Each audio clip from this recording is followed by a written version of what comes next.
सहारा enterprises तुमच्या स्वप्नातली गाडी आता कमी किमतीत।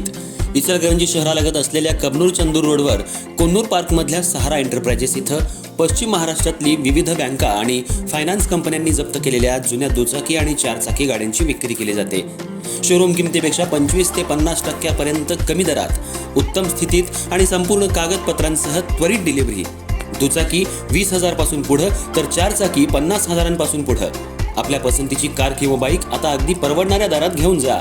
विश्वास, पारदर्शक व्यवहार आणि उत्तम सेवा हेच आमचं वैशिष्ट्य। पत्ता Konnur park, Kabnur Chandur road, Ichalkaranji. Proprietor Rajubhai आजगर।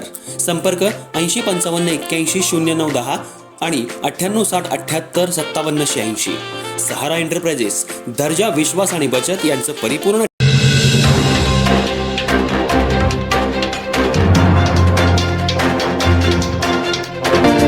Kolhapur शहरात भर दिवसा झालेल्या गोळीबाराच्या घटनेनं एकच खळबळ उडाली आहे।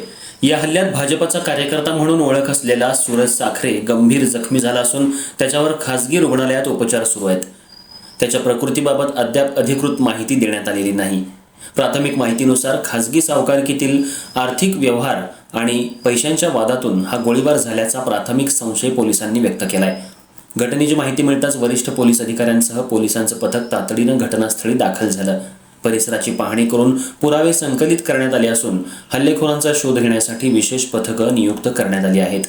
या घटनेनंतर शहरात काही काळ तणावाचं वातावरण निर्माण झालं। भर दिवसा झालेल्या गोळीबारामुळे नागरिकांमध्ये भीतीचं वातावरण असून पोलिसांनी परिसरात बंदोबस्त वाढवलाय। सीसीटीव्ही फुटेज आणि इतर तांत्रिक पुराव्यांच्या आधारे तपासाची चक्र वेगानं फिरवली जात आहेत। दरम्यान जखमी सूरज साखरे हा भाजपचा कार्यकर्ता असल्याची माहिती समोर आली आहे। तसंच त्याच्यावर यापूर्वी विविध स्वरूपाचे गुन्हे नोंद असल्याची माहिती पोलिसांकडून मिळाली आहे। मात्र सध्याच्या गोळीबाराच्या घटनेचा त्या गुन्ह्यांशी थेट संबंध आहे का, याबाबत अद्याप कोणतीही अधिकृत पुष्टी करण्यात आलेली नाही। या प्रकरणाचा सर्व बाजूंनी तपास सुरू असून गोळीबारामागील नेमकं कारण आणि हल्लेखोरांची ओळख लवकरच स्पष्ट होईल असा विश्वास पोलिसांनी व्यक्त केला आहे। तपास पूर्ण होईपर्यंत कोणत्याही अफवांवर विश्वास ठेवू नये असं आवाहन सुद्धा पोलीस प्रशासनानं नागरिकांना केलंय।